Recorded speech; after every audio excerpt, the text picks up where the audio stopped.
સાવરકુંડલા ખાતે શ્રી કુંડલા તાલુકા ગ્રામ સેવા મંડળ આયોજિત ભાવનગર, અમરેલી, બોટાદ જિલ્લાનો ગાંધી મેળો યોજાયો હતો.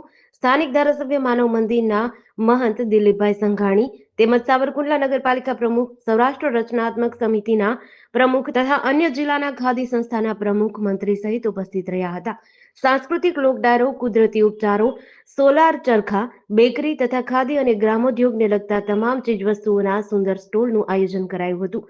2 દિવસીય આ કાર્યક્રમમાં બહોળી સંખ્યામાં સૌરાષ્ટ્ર અને ગુજરાતમાંથી ખાદી તથા ગ્રામોદ્યોગ સાથે જોડાયેલા કાર્યકર્તાઓ ઉપસ્થિત રહ્યા હતા. આ ગાંધી મેળામાં ભાવનગર, અમરેલી, બોટાદ, સુરેન્દ્રનગર, લીંબડી, રાજકોટ, અમદાવાદ, વેરાવળ સહિત જિલ્લાની ખાદી તથા ગ્રામોદ્યોગ સંસ્થાઓ જોડાઈ હતી.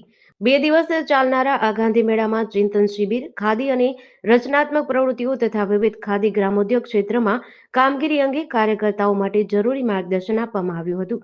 GDC ન્યૂઝ સાથે દિનેશ ગાંભા સાથે વલ્લભ રાઠોડ, સાવરકુંડલા.